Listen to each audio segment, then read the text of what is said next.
Good afternoon. On behalf of the Los Angeles Screenwriting Competition, welcome to Writers Unscripted, the first of what will be many conversations with writers about their craft. Now, the Los Angeles Screenwriting Competition showcases the work and supports the careers of aspiring screenwriters through events just like this one.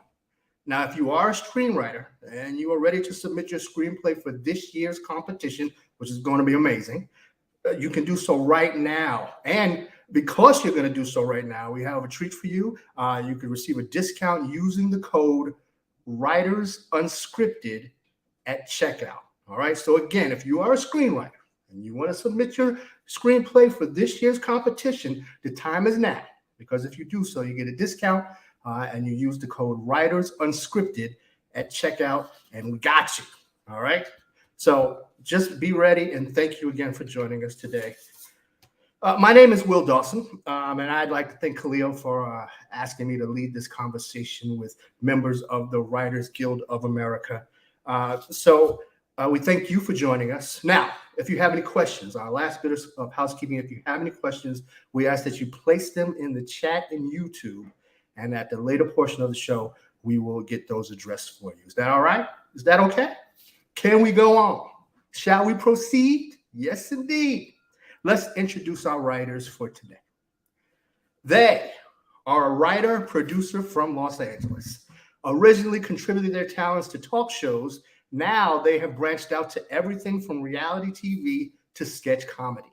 Some of their credits include The Chase, the Emmy-nominated Peace of Mind with Taraji P. Henson, Martha and Snoop's Potluck Dinner Party. I forgot to ask her if she had anything to do with that Sports Illustrated layout the other day. Yeah, no, probably not. The Real, Big Brother, and The Masked Singer, and she just really wanted to reiterate that she didn't have anything to do with that Giuliani season. All right, so just keep that in mind.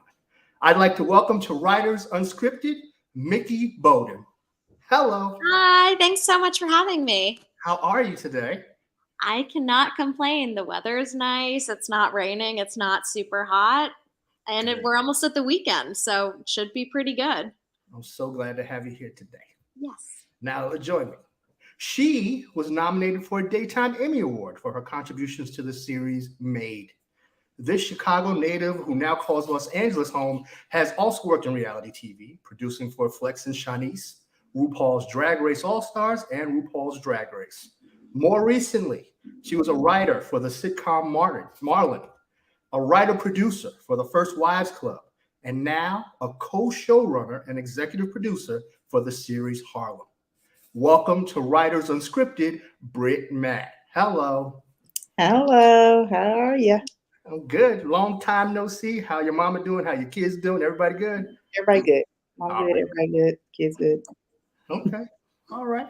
Well, listen, we want to keep everybody's time in mind, so we're going to get straight to it. I'm going to ask you guys some questions, and my first question for both of you: what made you want to be a writer? What's up?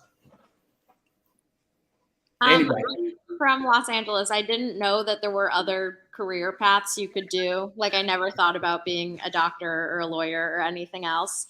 And I just love the written word. You know, storytelling is amazing. Bringing characters to life is amazing. And just getting to spark joy with something I've created is just the best feeling in the world. Conversely, I'm from Chicago, so I did not know that TV writing was a career until my freshman year in high school. And I ended up doing a paper on it and decided that that was my path. I wanted to be a TV writer, period. Okay. Well, you know, I listed a lot of your accolades and a lot of shows you were on at the top. So tell me, which project, for both of you, which project was the most exciting for you to work on thus far? I mean, getting an Emmy nomination was the coolest thing in the world. And working with Taraji P. Henson was like a tip-top career bucket list item. So Can't complain. Yeah. I think I would say mine would be Harlem. It's the current show I'm on now. I've been on the show since the beginning, and it was the first time I had a showrunner of color and a showrunner that's a woman. So it was just a totally different experience.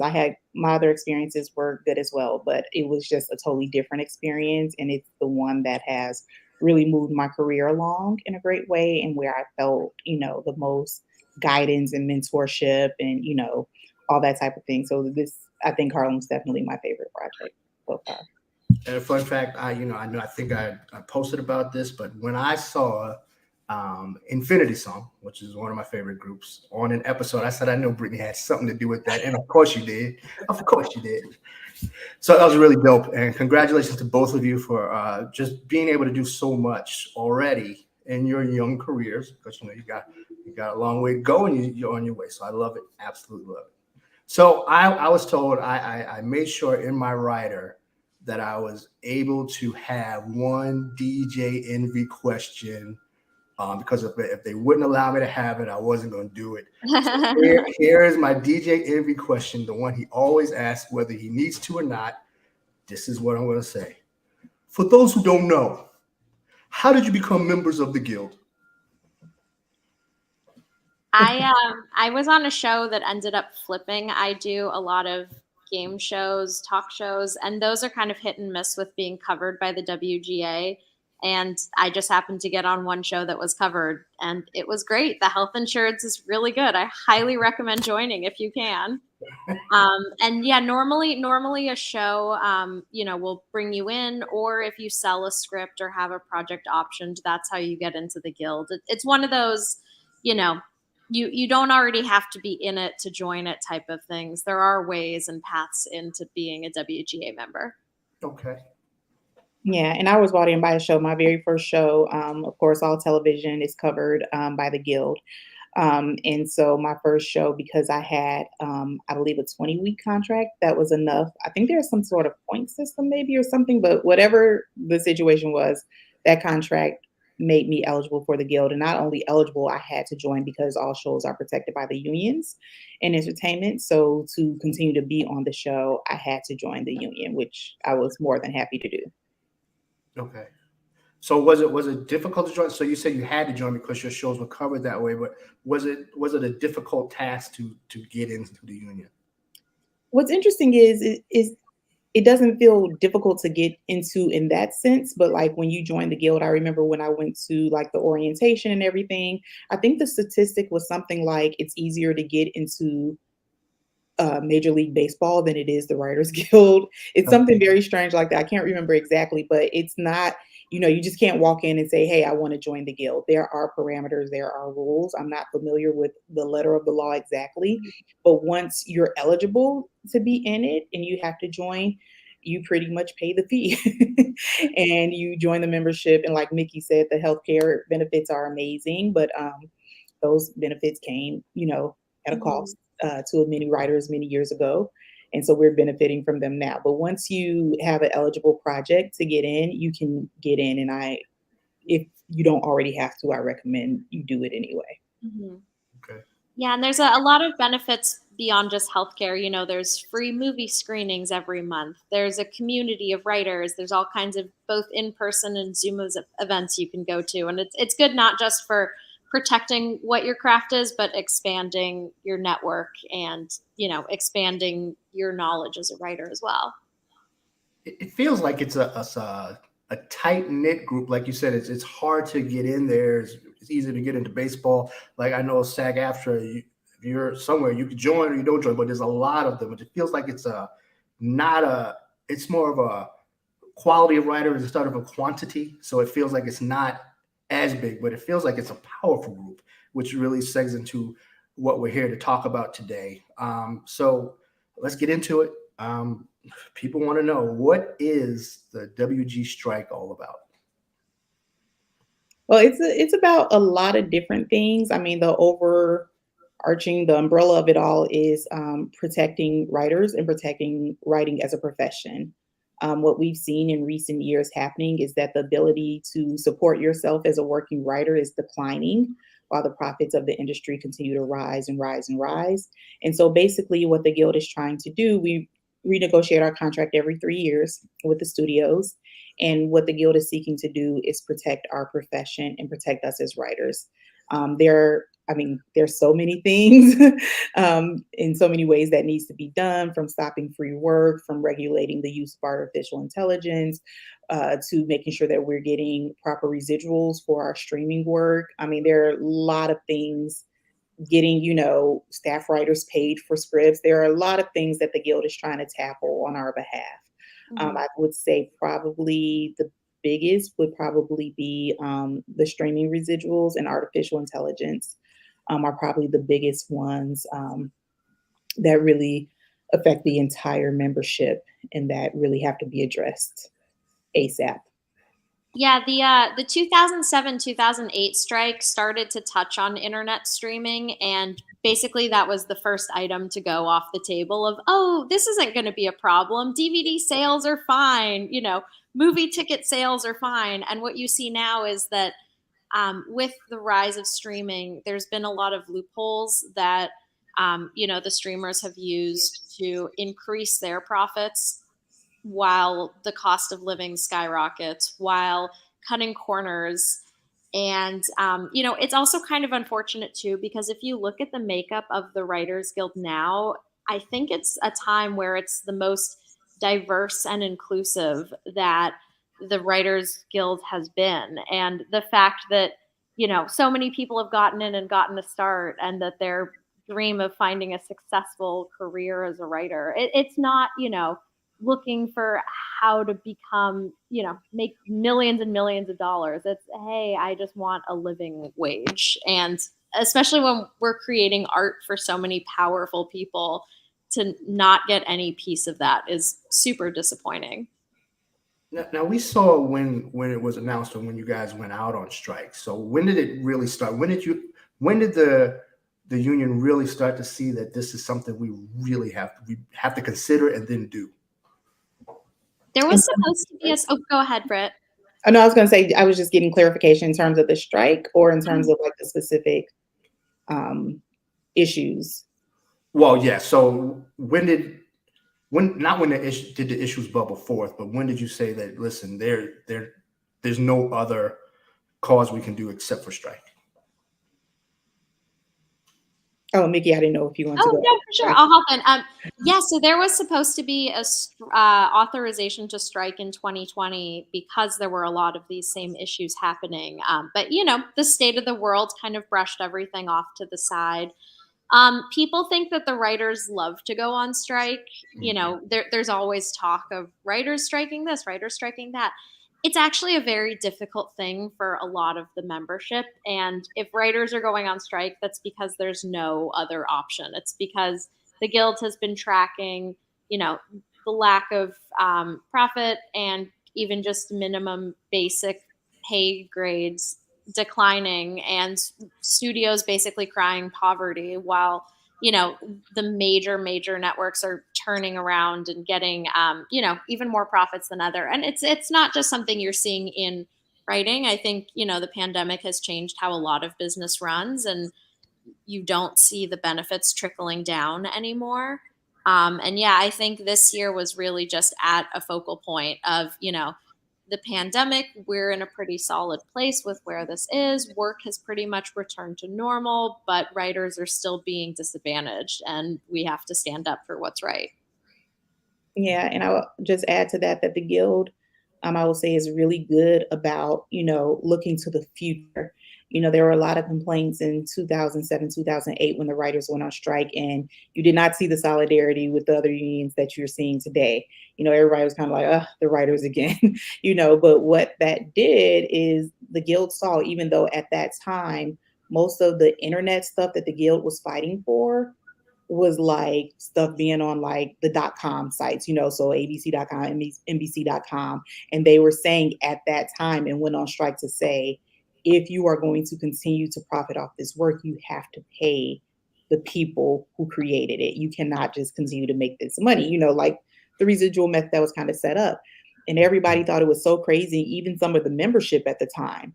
And now when you look up where we are, where there are how many streaming sites now, and you're seeing TV shows on airplanes and all of that, we would not be getting paid for that at all if it had not been for that 2007, 2008 strike. Mm-hmm. So now we're back in the reality of what that is like. Okay, now the residuals are not properly being paid.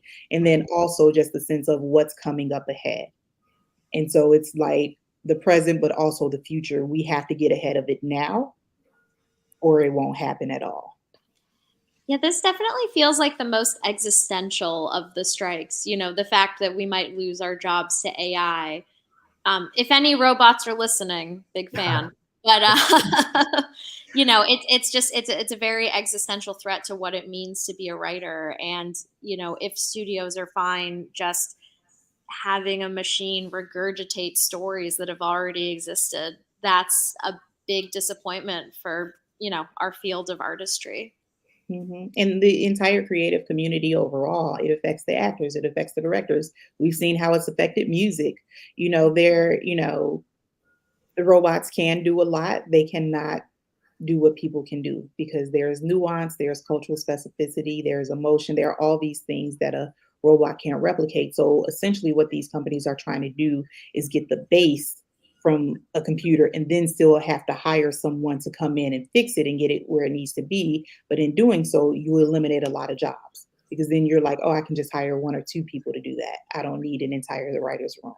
Or if I can use this famous actor's voice or likeness with AI, if I put it in their contract that I have the rights to it, I don't need to bring them in and pay them to do it. I'll just replicate their voice. And that's plagiarism at the end of the day. I don't get to say that, like, okay, well, I feel like I want to sing a song like Beyonce and this computer can do it for me. That's not cool. Like, you have to respect the artist, and that's what these companies are not doing. They're not respecting creatives and the people who are making the product that has made them literally billions of dollars in profits. I was watching the Tupac documentary Dear Mama the other day, and a certain point of it reminded me when they had that Tupac hologram coming out on the stage, and that was scary enough as it was. So then you see all these, like they had a Whitney hologram, I believe, that came out, and so it's scary how technology really is trying to take over.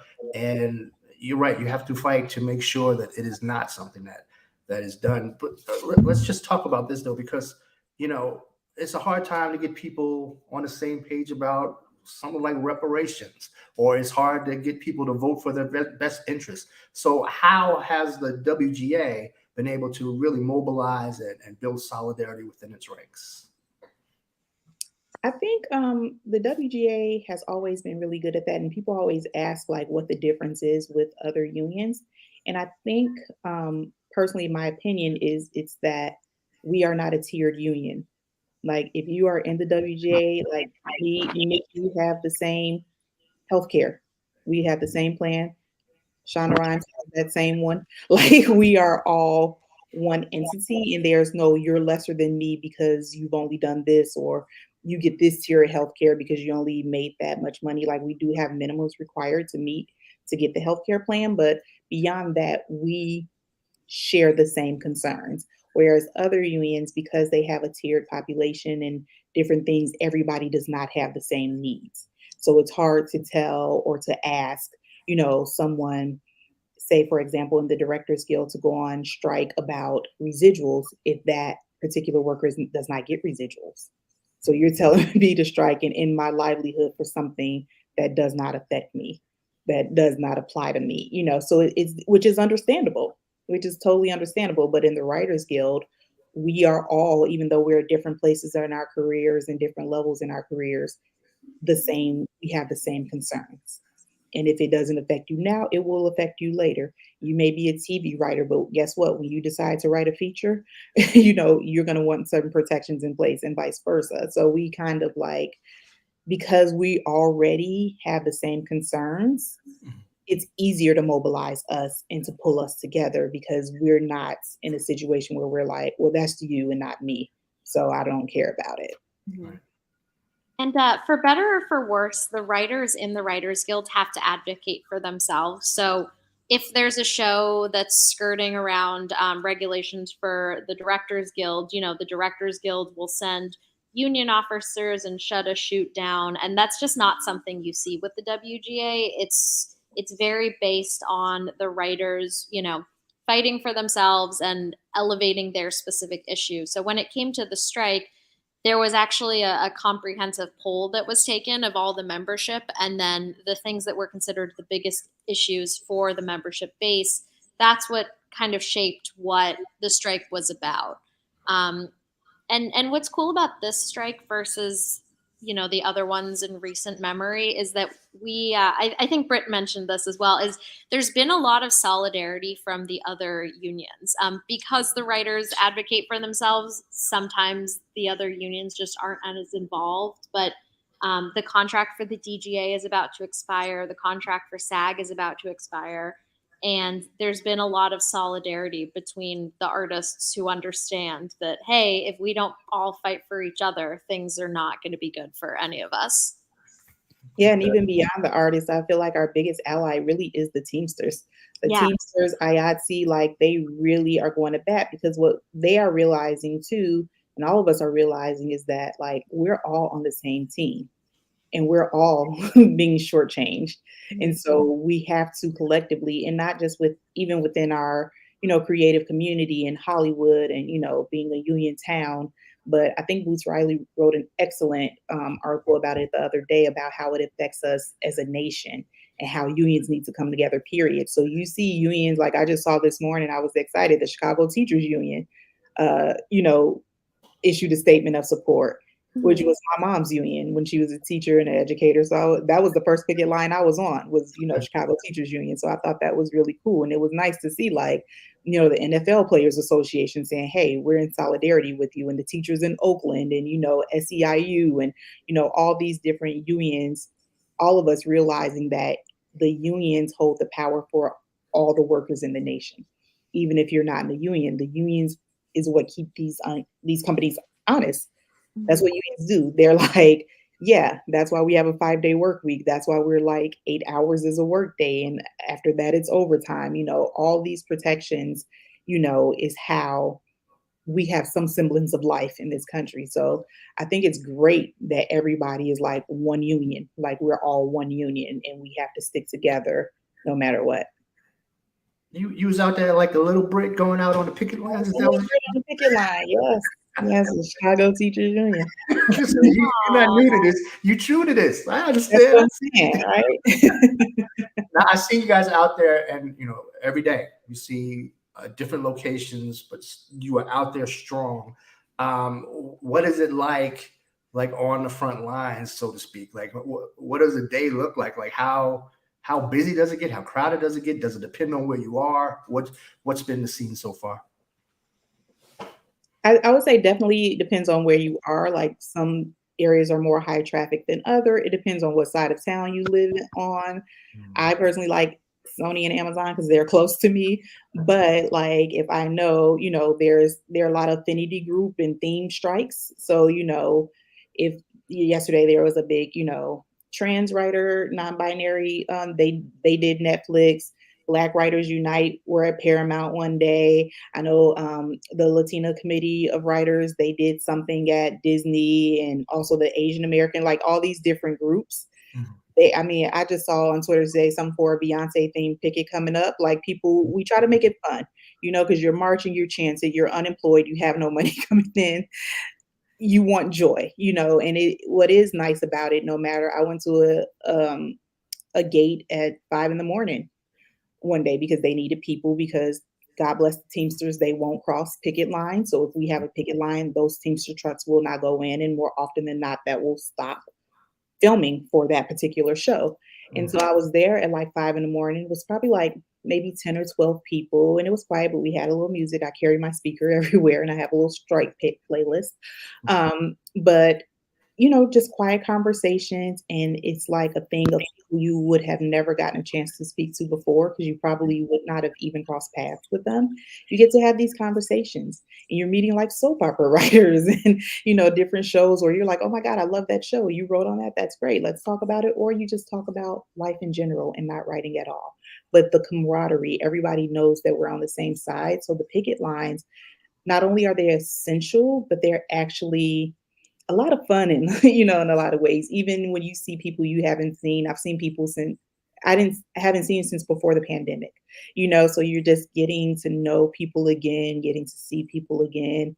and just realizing you're seeing your mentors, you're seeing allies. Like it's actually, for me, I love the picket line, and I love being able to show up for my union, show up for my fellow writers, and to get to be inspired by them at the same time.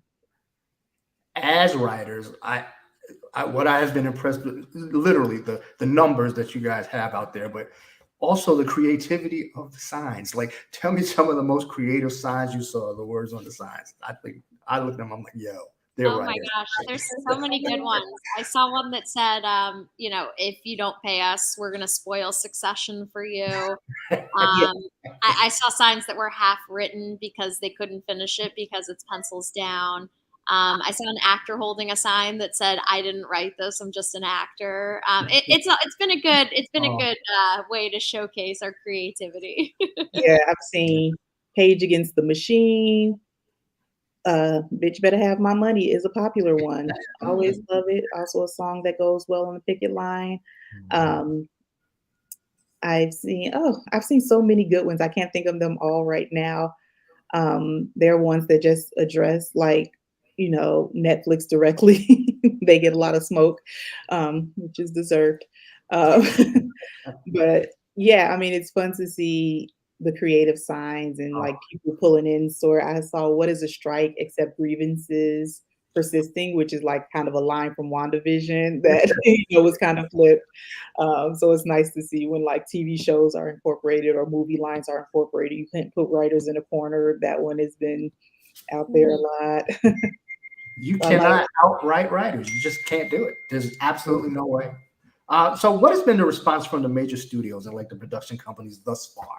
Like, I know it feels like it's only been a few weeks, but have you had any response from them at all? It's tough because before the strike, there was no willingness to negotiate. The Writers Guild came with what's actually a pretty fair ask. If you do the math, it comes out to like $37,000 annually per each writer. And it adds up to the millions, but when you look at the studio salaries, it's literally pennies off of their profits. And the studios haven't really budged yet, but just feeling the overwhelming support from everyone else, like having bands that'll come perform at the picket lines, getting a little jolt of adrenaline when a car is driven by and they honk their horns really loud. I'm hoping it's not a long strike. Unfortunately, I think it may be. I think the studios aren't willing to concede just yet. But if SAG and if DGA also go on strike in the next month or so, I think there could be very tangible change very soon. yeah. Go ahead.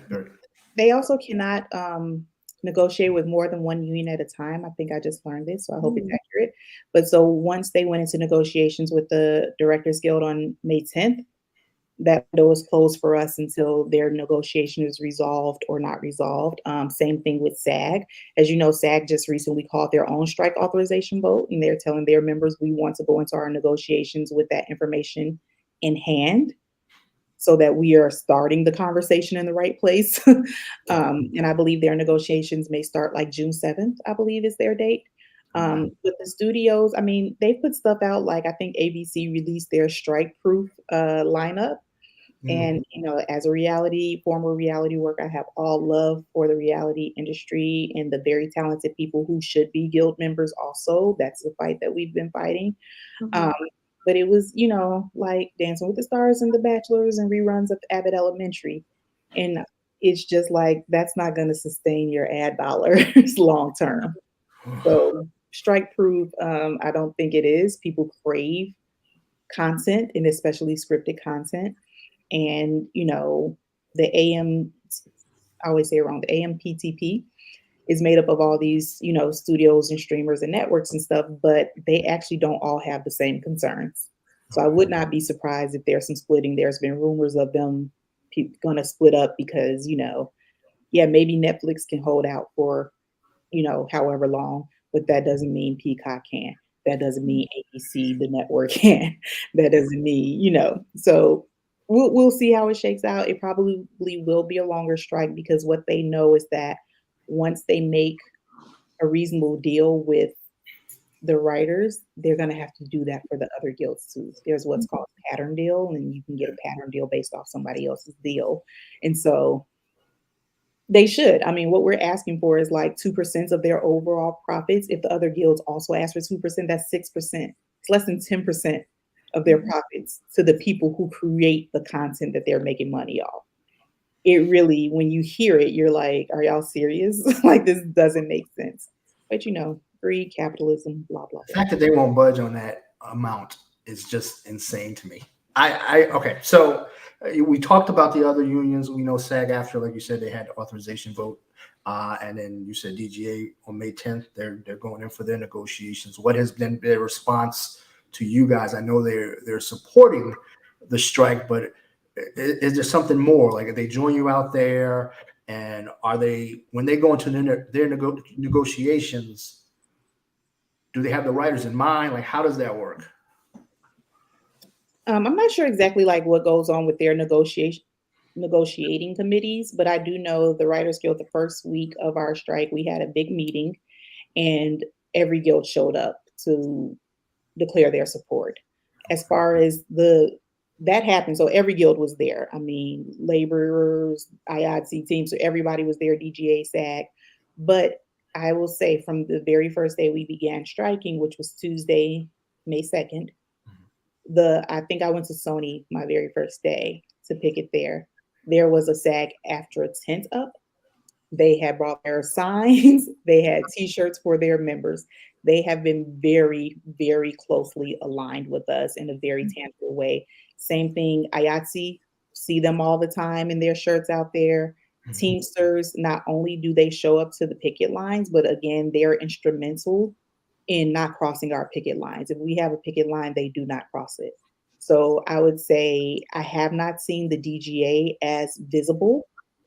From my personal experience, I have not seen them visibly out there on the lines, but I mean, it is well documented SAG's, alliance and support, as well as Teamsters and IATSE. And even I hate to like name because I don't want to miss anyone. I mean, one time there were a union of farm workers out there on the line with us. Like, people are showing up. So I would say DGA is the only one that I haven't seen show up as a union. Like, I think there are absolutely members, and we have hyphenate members who are in both unions and stuff like that. But as far as a very visible, concrete presence, I would say DGA is the only one that I haven't seen that just yet. Yeah, I have a few friends who are in DGA who showed up in the line with shirts that said, DGA for the WGA. But like you said, there hasn't been a full mobilization of the DGA behind us yet. All right, no diss to the DGA, just No, we love them. No, come on. Just saying. They're a very powerful union, though. So if they join with us, it really just helps elevate the cause.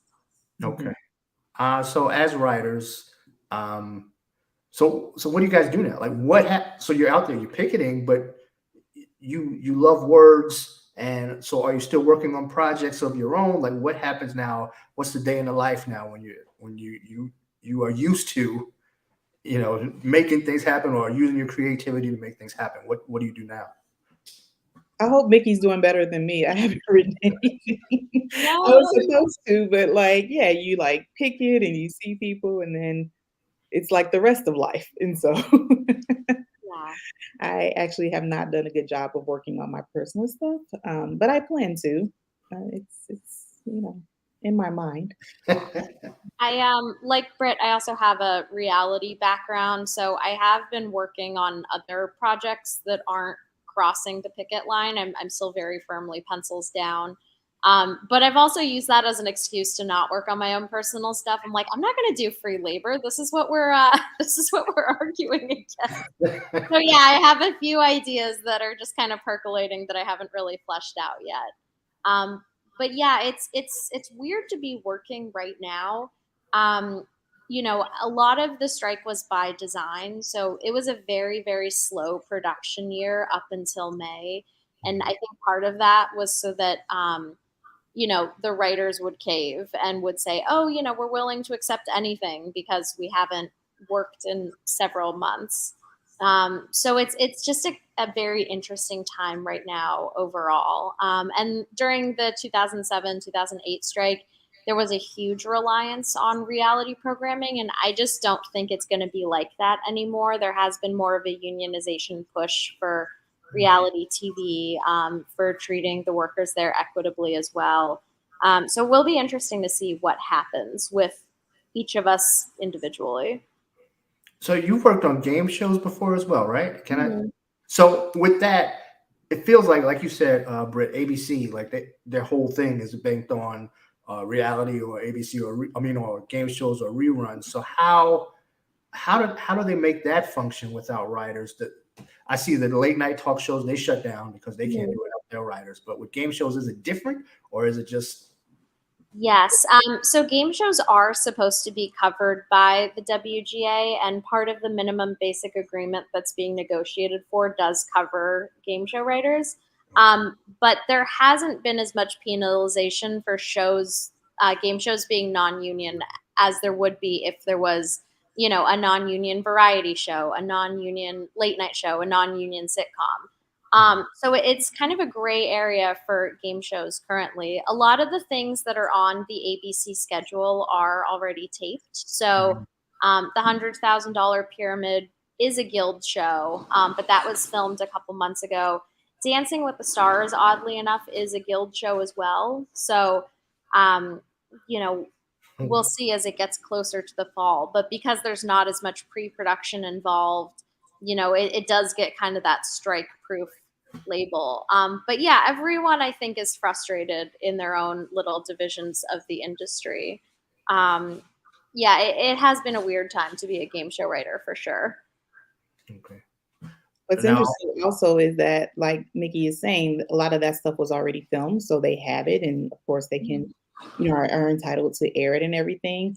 But if they were to plan on to continue to do those things, it could possibly, in some ways, they could probably find their loopholes and skirt around, and make it, WGA strike proof. They cannot make it SAG after proof Mhm. or DGA proof. So if another guild joins, and they strike also, like Micki was saying, it's gonna escalate this process a lot, Yeah. because they can't do it without all of us. what about commercials? Are they covered by the union as well? Not our union. No. Okay. All right. So one of my last questions is, what effects could the outcome of this strike have on the industry as a whole? As a whole. I mean, to be honest, there will be pros and there will be cons, as with any, labor movement. I think some significant gains will happen. But I think what we saw after the 2007, 2008 writer strike was the first time like the writers' room began to shrink, in a lot of cases. And so a lot of these streamers also, are cutting back on content, because they went full steam ahead and now we're trying to be more fiscally responsible, I guess, whatever that means. But there may not be as many jobs when this is all said and done. But if we meet our goal, which of course is the plan, then writing will become a livable profession again. People will be able to live. I mean, there was a time when people, if they hadn't worked for a while, their residuals kept them afloat. I know several people who lived off residuals for years sometimes. And that's not possible anymore. That's not at all possible with the current model. And so I think we'll have our gains. There will be some damage as always. But hopefully, if we get the wins that we're looking for, we can start to help reshape the profession so that we gain back what was lost. Okay. Yeah. So go ahead. I'm sorry, Micki. Oh, no, I was just going to say, when there is a strike, it's kind of like nobody wins. Like the people we're trying to negotiate with, they're not winning. We're not winning because the majority of us are foregoing paychecks and everything. So I think Britt raises an excellent point that, there will be some downsides to what the results are for some of the members. There's been such a boom in streaming, and we're all pleading with the big companies to show that, hey, that's not viable. So there might be a bit of course correction there. But hopefully, we can do this as a career and not as the third slash on top of what we do. Yeah. Real quick, break this down to me. Okay, so streaming is huge, and it has been huge for the last few years, maybe 5 to 7 years, let's say that. So with streaming, like with Netflix and all these other streamers, they don't have the same amount of episodes as like a network would have, right? So we were used to like the 22, or we get the 13 and the 9 in the back end or whatever. So it was after the 22, but always on streaming is always like 8 or 10 or 12, like total. So how has that affected pay? Like how has that affected writers? Significantly. Yeah. Yeah. So the writers are supposed to be on a minimum 13-week contract. And one of the phrases that you might have heard tossed around as you follow the strike is the practice of a mini room, where writers are expected to gather for weeks in a duration that's under the 13-week and also have to start doing work on their own time that's not covered by a paycheck. It's one of those things of, it's profitable for a studio to do a short episode order. It means, less sets, less turnaround times, less editors. But when you look at it, it's just not a sustainable livelihood at all.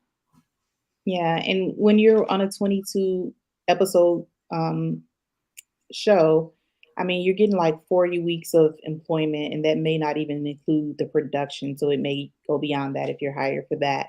A 10-week show or 8-week show, you're getting maximum 20 weeks, probably, if that. And then that means that 20-week job needs to last you the full year if it can.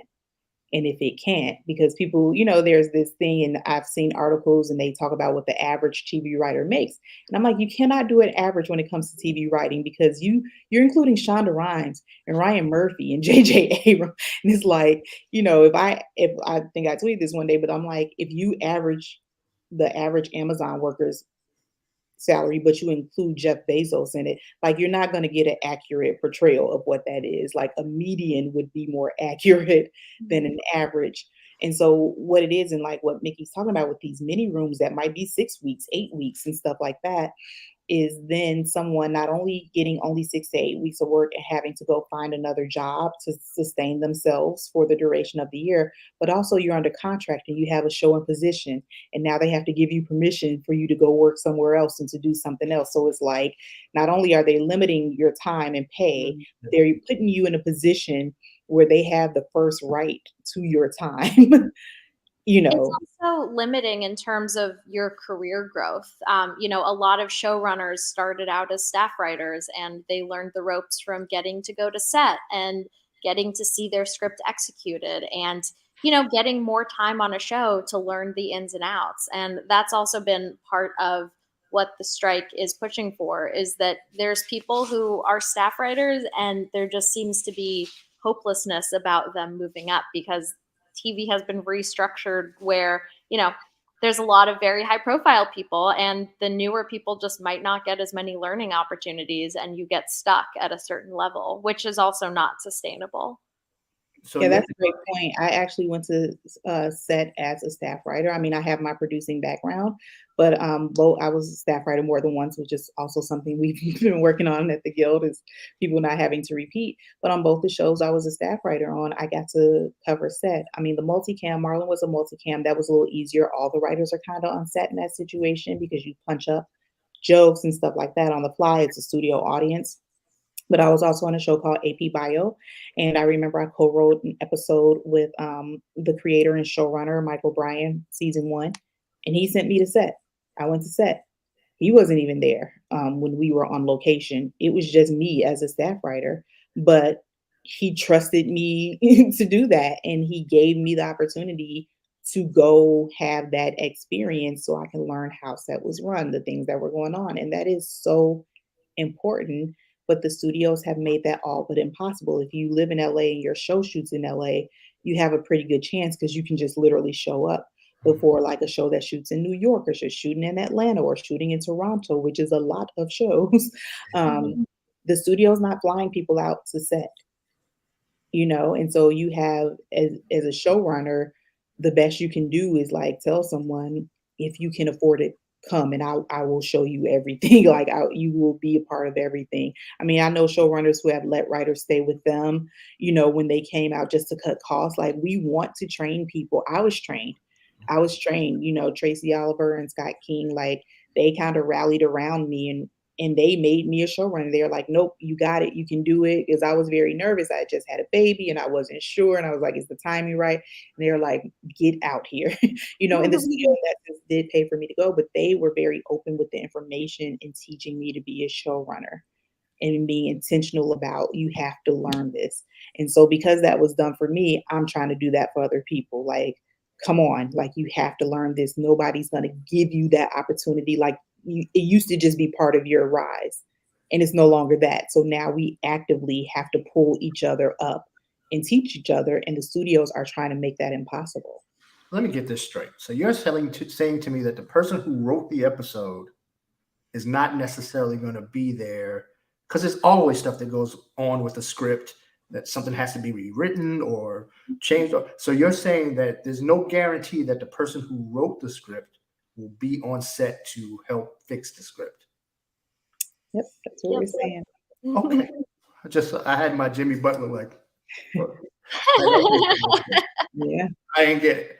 All right. Listen, you guys have been amazing today. I thank you for joining us. We're going to use these last 10 minutes to go through some Q&A. We have a question from the chat. This question is from Yolanda Jacobs. Hello. Has production stopped on some shows because of the strike? I think we touched on it earlier with the late night shows. They've shut down, correct? Late night shows shut down immediately. The Duffer Brothers, who created Stranger Things, decided that they were not moving forward with filming their season until the writers get a fair deal. Same thing with Hacks. I know in New York is going crazy. They shut down Billions in New York. They shut down a few shows. I can't think of all of them. The Shy got shut down in Chicago. I know Bunked, a show called Bunked. I think Raising Kanan got shut down. There are several shows that have been stopped due to the strike, which is great, honestly. Yeah. I know for the fans, it's hard to hear, but I mean, and that's why we do have the support. Like when Hacks, when it was announced that they were going down, we also had, the lead of their show on the picket lines. Yesterday, Flavor Flav was calling all the Ted Lasso characters by their their character names, but those Ted Lasso writers are out there every day. Their writers are also their stars, and they picket. So it's nice to have the support of the entire community and realizing that some of these writers are also actors and also directors, but having that full support. So there are a significant number of shows that have been shut down due to the writer's strike. Saturday Night Live. They're spending on that. Yeah. Those shutdowns, really, they could have paid us and been done with this. Right. Because those shutdowns are not free. They cost. Okay. Yeah, I know SNL, they were like, nah, we can't do it without our writers. They ended their season early. Yep. Yeah, that was it. Yeah, and sometimes shows will try to go with like a script that's already been written in advance. But I think in a show of solidarity, it's not happening as much anymore. People are really willing to shut down their shows. And while it is devastating as a fan of television, it just shows that this is the right side of history, the right cause to be supporting, and that there will be consequences. Yeah, and it is absolutely true. The writing does not stop. Until you see it, that show is being written, because on set, there's always something that needs to be tweaked. There needs to be changed. Sometimes you have to scrap a whole storyline because there's so many, especially in the age of COVID, sometimes you have to rewrite entire scenes, missing a character because that character can't make it to set, or because you lost the location, but you still have to shoot that today. So now you have to rewrite that scene for this stage set or this new location that you found in the 11th hour. When you're in edit, you are rewriting, anytime you restructure, if it's different from that script, if you say, oh, actually, I'm going to move this scene before this scene because it's a better flow of story, that is writing. So I think what was noticed from the last strike to this strike is that writing does not stop. until that show is on the air. Until we have a locked cut and it has been given to the network, the writing has always been done. There's ADR lines. We couldn't hear if so-and-so said that, or if it makes more sense that they said this. That's writing. We write those lines while we're on set in the moment. And so if the writers are on strike, it almost is impossible to film an episode of television without there being additional writing done. Wow.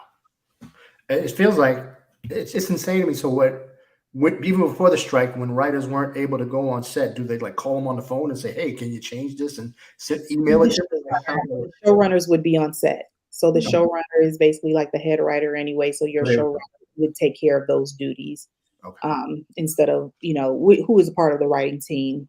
But a showrunner has a lot to do. Okay. A lot. I say this from experience, and would love to have writers on set to kind of take care of that while other things are being taken care of. Like I don't know many showrunners who don't want to have their writers on set. Okay. Well, what the last 2 weeks, and really it should be, because I love television, what it's taught me is that writers are like the lifeblood of television and movies and everything, game shows, reality shows, even. But so what we want to do with this platform, we know we call it Writers Unscripted, and we've talked about what's going on right now, but we really want to be positive for aspiring writers who may want to have a career, the same career as you guys are having. So what I ask of you, if we don't have any more questions from the audience, is just take a minute to not give advice, but tell a writer what they can expect and what the journey looks like and how they can, like, what they need to do in order to make it, I guess. Yeah. The main thing a writer needs to do is just to write. Sometimes it's hard. Sometimes you don't want to write and rewrite and rewrite. Unfortunately, that is just the key on getting a good script. In terms of now, I would say don't be discouraged by kind of how our industry is in flux, but do be careful about things. Like usually this is the time of year where a lot of studios have their fellowship programs. And if you apply for one of them right now, you could actually get blacklisted by the WGA. Because those things are considered scabbing. It's sending a script to a struck company. So, don't enter the WB program, don't enter the Disney program. Just wait until those things come down. And also, you can just support the writers. Don't go to a picket line and try to hand out copies of your script, but the picket lines are very welcoming to people who are pre-WGA, people who are passionate about the cause. And, if these things are important to you, you are more than welcome to come out and fight with us to make things better for your career as well. And yeah, I think just keep your head up. Like I mentioned earlier, this is also a really great time to be a writer. Like, the WGA is incredibly diverse and welcoming in a way that it wasn't 5 years ago, 10 years ago, 30 years ago. So just know that there is a seat at the table for you. Yeah, piggybacking off what Micki said, I agree with all of that. And it is a good time, because just know that while it might seem crazy now and it's a lot going on, definitely don't scab, and just be well aware that this strike is for you. Like literally the benefits we were talking about, people went on strike for those benefits. The residuals we talk about, the whole residual model came from a strike. And those people who struck did not get those residuals. They fought and struck and missed out on pay and stuff to make it better for the profession moving forward. So that's how I think the majority of writers are looking at it now. Like, there are some benefits that we won't necessarily see that will be gains. Like I tell everybody, it's for other people. You may not get it. So when we're voting on initiatives, I remember in the last strike, the last negotiation in 2020, something that came out of that negotiation was a bit of a maternity leave. Like, if you have a baby, you can get 8 weeks of not your pay, but some pay from the Writers Guild. Like, and they got the companies to, put money in on that, and they won that right. And I tell people, like, I'd already had kids. Like, that was something I was passionate about. I'm not going to get money from that, but I'm glad somebody is. I'm glad that can ease the burden for somebody else. So it's our careers, but it's also our livelihoods. What we want are full lives. We want to be able to support families and to have reasonable conditions. The guild is becoming more diverse, and we still have work to do in that space. And so we continue to keep those initiatives on the table, and we continue to think about what things disproportionately affect minority writers. And so we're here for people who are not in the guild yet. So Right. we are fighting for you. So keep that in mind. Like, as crazy as it may seem, we're trying to make this profession better for you. So if you want to be here, keep writing, keep doing your thing, keep your head up, keep pushing forward. And when you get here, it will be better for you than it was for us. They're fighting for you guys. They're fighting for you.